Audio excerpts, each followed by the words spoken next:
एक कहानी एक रिटायरमेंट पुलिस ऑफिसर की है जो कि स्पेशल इंटेलिजेंस ब्यूरो में नौकरी किया करते थे। लेकिन नौकरी समाप्ति के बाद वो अपने परिवार के साथ अपने गांव आकर रहने लगे थे।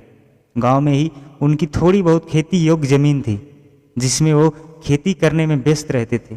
खेती के साथ साथ वह राजनीतिक जीवन में भी थोड़ी रुचि रखते थे और गांव में होने वाली राजनीति से जुड़ी सभाओं में हमेशा हिस्सा लिया करते थे। लेकिन वो किसी विशेष दल के लिए नहीं, केवल अपने गांव की खुशहाली के लिए आवाज़ उठाते थे।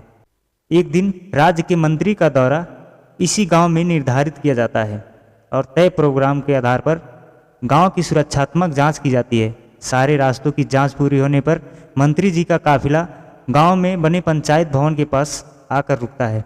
गांव के सभी लोग मंत्री जी का हार्दिक स्वागत करते हैं। दरअसल मंत्री जी ने पिछले कई वर्षों में गांव की खुशहाली के लिए बहुत से अच्छे कार्य किए थे। इसी वजह से उन्हें गांव में इतना सम्मान मिल रहा था। वह सभी के लिए लोकप्रिय नेता बन चुके थे। इस बात से उनके कई विरोधी दल उनके प्रति ईर्ष्या का भाव रखते थे।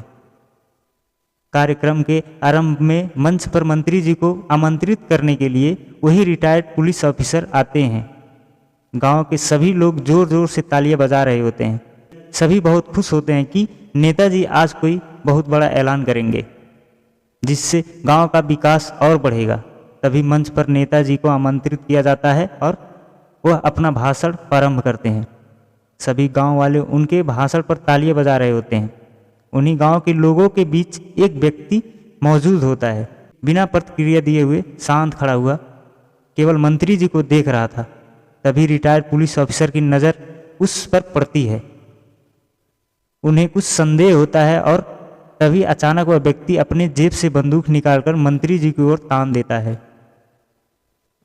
अनंत फनन में रिटायर्ड पुलिस ऑफिसर मंत्री जी के सामने आ जाते हैं और वह आदमी गोली चला देता है। गोली रिटायर्ड पुलिस ऑफिसर के सर को स्पर्श करते हुए मंत्री जी के सीने में जाके लग जाती है और वहीं उनकी मौत हो जाती है। गांव के सभी लोगों में भागा दौड़ी मच जाती है। हड़बड़ी में किसी को पता नहीं चलता कि गोली किसने चलाई और जिन्होंने यह सब देखा वह ऑफिसर मूर्छित हो जाते हैं।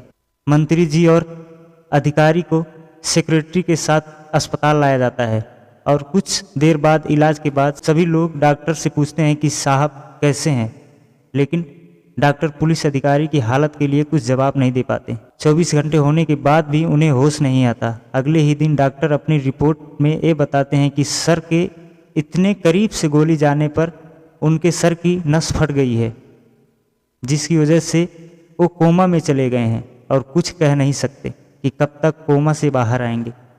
मामला उच्च स्तरीय होता है। अस्पताल में गाड़ियों की लाइन लग जाती है और पब्लिक का हुजूम उमड़ जाता है। प्रशासन को सख्ती बरतनी पड़ती है।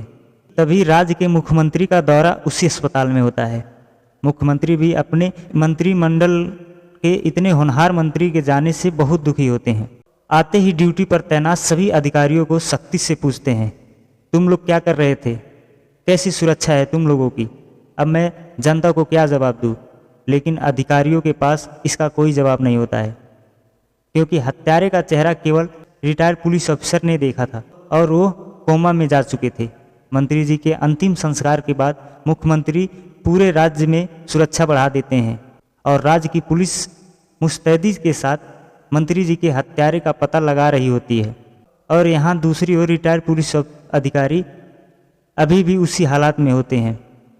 रात में अस्पताल के अंदर घुसकर रिटायर्ड पुलिस अधिकारी को मारने का प्रयास किया जाता है। यह बात तब पता चलती है जब रात में कई नर्स ड्यूटी के दौरान उनके कमरे में जाती है और उन्हें मुंह से ऑक्सीजन पाइप हटा दिया गया होता है।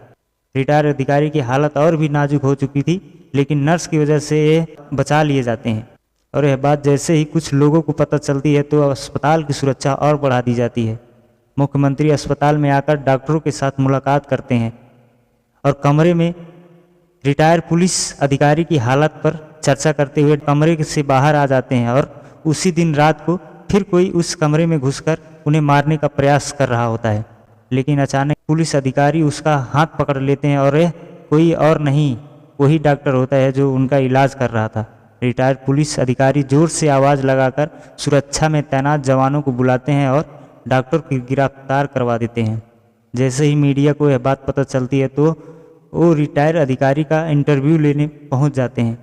इंटरव्यू के दौरान अधिकारी सभी के सामने उस हत्यारे का नाम बताते हैं जिसने इस साजिश को अंजाम दिया। दरअसल यह कोई और नहीं बल्कि उसी राज्य के मुख्यमंत्री की साजिश थी, जो कि अपनी कुर्सी बचाने के लिए अपने ही मंत्री का हत्या करवा देते हैं। डॉक्टर के बयान से यह बात साबित ही हो जाती है, लेकिन मीडिया को यह बात नहीं समझ आ रही थी कि कोमा में रहने के बाद भी रिटायर पुलिस अधिकारी ने कैसे डॉक्टर को रंगे हाथ पकड़ लिया। तभी रिटायर पुलिस अधिकारी बताते हैं, मुझे 3 दिन पहले ही होश आ चुका था, लेकिन मैं कोमा में रहने का नाटक कर रहा था। दरअसल मुझे यह बात उस समय पता चल गई थी जब रात को मेरा ऑक्सीजन पाइप निकाला गया था, क्योंकि इतना सुरक्षा होने के बावजूद भी किसी को अंदर आने की इजाज़त कैसे मिल सकती थी।